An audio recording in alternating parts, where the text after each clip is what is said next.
Fiquem agora com o resumo de sexta-feira, 16 de agosto de Apocalipse. Inscreva-se e deixe o seu like. Na redação do jornal, todos ficam surpresos ao ver Zoe na TV e comemoram ao descobrir que ela está viva. César, Natália e Guido assistem a Zoe. César repete animado: "Muito bem, Zoe." Felipe também vê Zoe na TV e se emociona. Zoe declara que há fortes indícios de que não foi um acidente comum, mas sim uma sabotagem. Ricardo questiona Ariela sobre como eles conseguiram burlar a segurança e entrar. Ariela diz que é claro que foi Benjamin, já que ele projetou a cidade e tinha acesso, mas não sabe como ele fez isso. Ricardo diz que André vai pagar caro por não prever essa falha.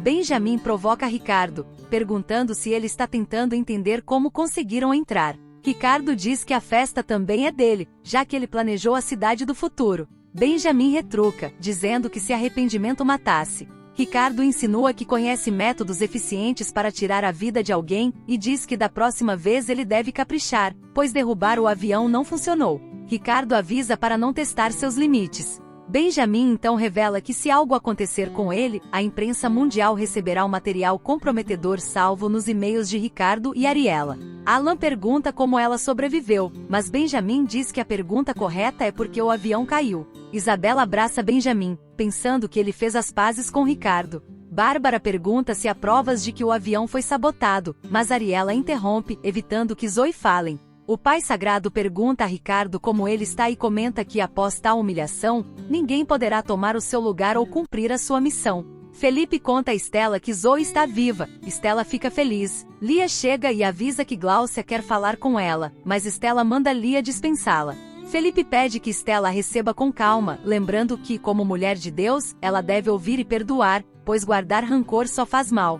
Ângela informa ao pastor Jonas que Zoe está viva, e ele considera um milagre. Dudu avisa ao seu compassa para controlar o colega dele, ou será preso. O compassa entrega pacotes de dinheiro a Dudu. Estela recebe Gláucia, que admite seus erros e diz estar arrependida, pedindo perdão. Ela explica que não consegue emprego e sua família está precisando. Estela decide dar uma segunda chance a Gláucia, que agradece. Noah chama Saulo para discutir sobre os profetas, dizendo que não consegue parar de pensar neles. Saulo também está intrigado, pois os profetas o chamaram pelo nome. Noah menciona os milagres e como não dá mais para ignorá-los. Saulo concorda que eles parecem ser verdadeiros profetas, mas avisa que seus pais não vão gostar nada disso. Noah responde que não será difícil encontrá-los. Temar comenta que a história da jornalista Zoe tirou todo o foco de seu neto. Gideon lembra que Ricardo é um homem importante e acabou de fechar um acordo de paz mundial. André parece mais preocupado com a opinião de Ricardo do que com o fato de Zoe estar viva. Ele pergunta como Benjamin conseguiu entrar, e Benjamin responde que André realmente achou que iria impedi-lo, esquecendo que ele mesmo criou o sistema. Benjamin alerta que Ricardo não é o que André imagina, mas André sugere que isso seja inveja. Benjamin avisa que Ricardo é perigoso e o que ele já fez é pouco comparado ao que ainda pretende fazer. André acredita que Ricardo quer salvar o mundo, mas Benjamin insiste que o objetivo dele é poder e controle a qualquer custo. André sugere que Benjamin não atrapalhe, e Benjamin responde que André deveria evitar ficar do lado de Ricardo, pois ele levará todos à ruína. André pergunta por que Benjamin ainda se importa, e ele diz que apesar de tudo, gosta de André e não deseja a ninguém o que Ricardo reserva para seus aliados. Uri comenta a reação de Ricardo ao ver Zoe, e Dylan sugere que Benjamin deve jogar suas cartas. Uri acredita que Ricardo já sabe que Benjamin tem todas as provas e vai evitar um escândalo. Ricardo pergunta a Ariela se os e-mails de Benjamin são realmente comprometedores. Ela responde que essas evidências atingiriam Ricardo diretamente. Irritado, Ricardo lamenta não ter eliminado Benjamin quando ele era criança, o que teria evitado muitos problemas. Ele questiona como isso aconteceu, e Ariela explica que Benjamin hackeou o sistema, mas não pode usar as provas sem se incriminar. Ricardo comenta que Benjamin não se importa e deseja se tornar um mártir ao lado de Zoe, a mocinha que voltou dos mortos. Ariela diz que essa jogada foi bem sucedida e que virou até uma promoção. O pai sagrado sugere que Ricardo use sua raiva para acabar com todos de uma vez, e Ricardo decide que a hora de agir é agora. Isabela pede a Zoe para tentar convencer Benjamin a ser mais cauteloso. Susana confessa que não suporta mais fingir que tudo está normal, e Benjamin pede à mãe que se mantenha firme. Adriano questiona o que está acontecendo e por que Ricardo parece tão pensativo na sala. Ele sugere que talvez Ricardo não esteja tão satisfeito com o retorno de Zoe. Ricardo responde que não é bom em demonstrar seus sentimentos profundos. Adriano comenta que talvez seja por isso que Ricardo não derramou uma lágrima quando o avião de Zoe caiu, o que deixa Ricardo irritado, ordenando que o pai saia da sala e o enfrente diretamente antes de expulsá-lo.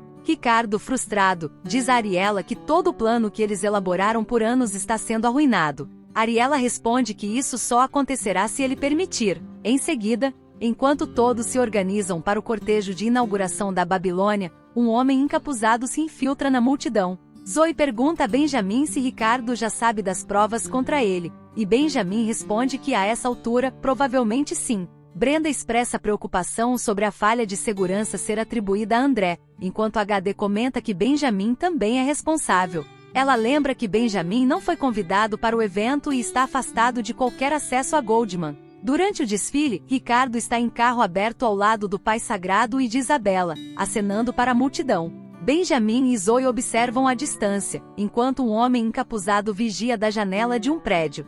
Benjamin comenta que todos foram seduzidos por Ricardo. Osiel comenta sobre o quanto as pessoas amam Ricardo, e Gideon destaca como seu neto se mostra um líder imponente. Vitório chega e Glória, feliz, nota que ele está diferente e pergunta sobre sua mudança de estilo. Ele revela que tomou uma nova decisão. O pastor observa como Ricardo está cada vez mais adorado, enquanto Natália ressalta que ele é visto como o salvador do mundo. O pastor alerta que a grande tribulação pode começar a qualquer momento. O homem encapuzado prepara uma arma em um quarto. O cortejo continua e enquanto Ricardo e o Pai Sagrado ficam em pé no carro, uma sombra maléfica se junta a eles, trocando olhares como se estivessem em acordo. De repente, o homem encapuzado dispara 2 tiros em Ricardo. Débora entra em desespero enquanto Ricardo cai nos braços de Isabela, que grita por ajuda. Os seguranças abatem o atirador, enquanto Ricardo e o Pai Sagrado mostram um olhar sombrio, com olhos negros. Zoe diz a Benjamin que as profecias previram esse momento. Todos pensarão que o anticristo morreu, mas ele ressurgirá. Benjamin pergunta se esse é o começo do fim, e Zoe confirma que sim. Bárbara anuncia o atentado contra Ricardo Montana. Débora entra em desespero enquanto Adriano tenta acalmá-la. Eles comentam que Ricardo está prestes a se transformar na besta, e André, aflito, teme ser responsabilizado por isso. Uri se desespera ao ver Isabela coberta de sangue e Dylan diz que Zoe e Benjamin furaram a segurança e apareceram na inauguração sem convite. Dylan alerta que com o hackeamento de Benjamin, Ricardo facilmente descobrirá tudo. Uri teme que eles sejam incriminados pelo atentado, tornando-se os bodes expiatórios sem escapatória. Não esqueça de ativar o sininho das notificações para receber o aviso de novos vídeos. Até a próxima!